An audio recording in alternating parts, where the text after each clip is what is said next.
punya hak nggak anggota untuk mempertanyakan lebih detail? Oh iya dong. Walaupun Kan itu LPJ itu kan bukan diserahkan hanya kepada presidium. Apalagi presidiumnya cuma 8 gelintir dari berapa. oh iya, belum belum saya tanya tuh. Iya. Iya.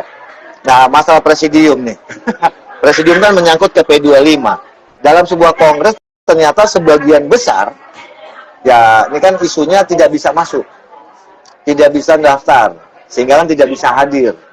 Kenapa? Ketika naik ke atas atau masuk ke sebuah ruangan itu harus ada ID. Untuk bisa masuk tanpa ID tidak bisa kemana-mana, tidak bisa masuk. Nah, dari kacamata Kang Udin dengan hadirnya hanya 8, kalau nggak salah 8 ya, 8 penguil, sedangkan 25 itu tidak hadir kemana Kang? Ya itu kan Apa satu bagian dari tadi pertanyaan pertama sebetulnya. Sah Iya. atau tidak sah sebetulnya kan gitu. Kan ada yang mengatakan bahwa sah atau tidak sahnya suatu kongres itu diukur oleh pengadilan. Nah kalau diukur pengadilan, memang segala macam harus di pengadilan. Ya sah atau tidak sahnya suatu kongres itu sebetulnya bisa dilihat bukan lapangan dasar.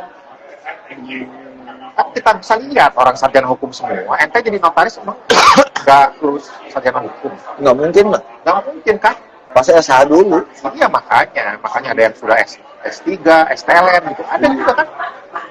Tapi kan ya itu tadi kembali lagi pemahaman terkait dengan quorum gitu kan makanan hari-hari. Iya. Tapi kan kalau menurut mereka kalau 20 yang hadir 8 kemudian diketok ditunda 1 jam hanya 8 penguil 333 kan bisa quorum juga kalau ditunda. Ya itu aneh gitu kalau pemikiran seperti itu menurut saya aneh. Aneh. Apalagi kalau ya kecuali kalau misalkan memang orang-orangnya tersebut ada di dalam sistem. Artinya misalkan bisa masuk ke dalam sistem tersebut. Ini aja masuk juga kagak bisa ya. Ini mau masuk ke Jakarta harus di approval aja kagak. Oh iya. Ya gimana tuh? Gimana mau ngitung quorum? Orang daftar aja ditolak-tolak. Kemudian tolak. Cinta Anda ditolak. Iya. Dukun bertindak. Dukun bertindak. Nah, Kang. Oke. Ke depan nih, Kang. Ke depannya nih. Ini kan sudah ada langkah. Kemarin juga kita sama-sama dengar surat masuklah ke Komisi 3, bahkan dibacakan. Diserahkan langsung ke Pak Menteri Yasona dan Kang Udin juga nonton. Pak Yasona ngomong seperti apa yang buntut terakhirnya pun yang tanda petik sangat-sangat dikhawatirkan.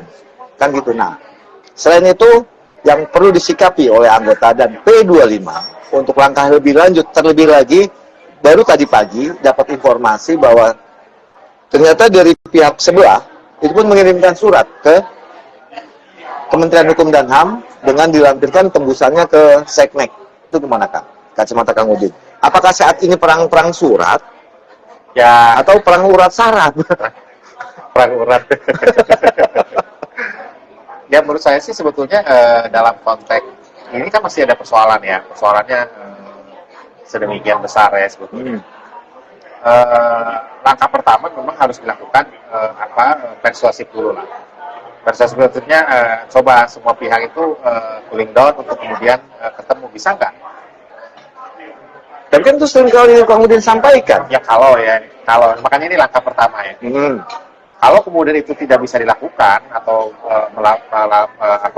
ada jalan buntu gitu ya, mau tidak mau kan harus meminta ini kepada masyarakat anggota gitu ya untuk menyelenggarakan kongres luar biasa langsung.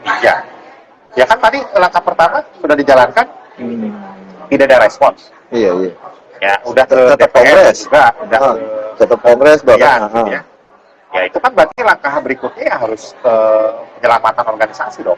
Penyelamatan organisasi, yaitu oleh anggota. Iya, niat baiknya itu kan sebetulnya sudah disampaikan. Makanya kalau menurut saya niat baik pertama itu adalah dengan respons dengan cara-cara beradab gitu ya, sama-sama sebagai teman. Gitu. Tapi kalau misalkan tidak merespon ya sudah, berarti kan dia tidak menganggap bahwa ingin lebih baik, gitu, ingin pendamping.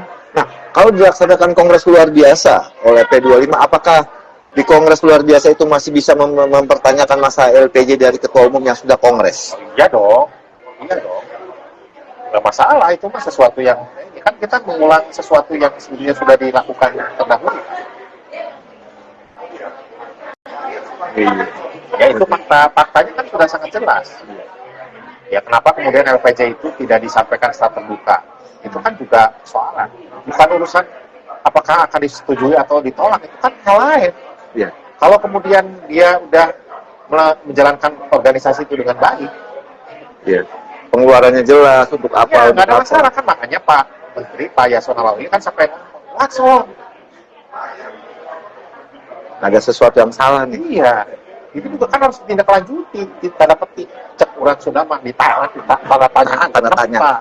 Tanda tanya 7. Oh, 7 apa 8? Jawab dengan dasar hukum. Betul. Setuju. Ini baru singanya keluar nih. Biasanya kalem. Ini kayaknya mau ngikutin jejak Prof. Widi nih. Tapi asik, seru. Kang, sebagai MKP dan sudah DKP ya. Kan di DKP kan Tapi mau berhenti, mau selesai. yang mau selesai. Itu saya nggak akan nanya tentang IPAT lah. Ya. Saya nggak akan tanya tentang IPAT karena kita masih di ranahnya YNI aja. IPAT nanti. IPAT nanti sesi berikutnya atau sesi berikan biar fokus. Jadi menurut Kang Udin, selain dari anggota, itu butuh waktu berapa lama untuk mencapai satunya suara dari anggota se-Indonesia? Ya sebetulnya kan melalui forum KLB itu, kalau misalkan masuk ke forum KLB ya, itu kan sesuai dengan anggaran dasar rumah tangga kan 1 bulan kan disampaikan kan. Nah disertai dengan alasan-alasannya kenapa gitu kan. Nah kalau alasan-alasannya memadai kenapa enggak kan gitu ya.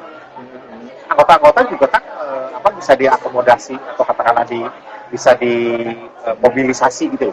Oke. Kan sekarang ini semua notaris kayaknya sudah pegang handphone deh kalau nggak salah. Iya.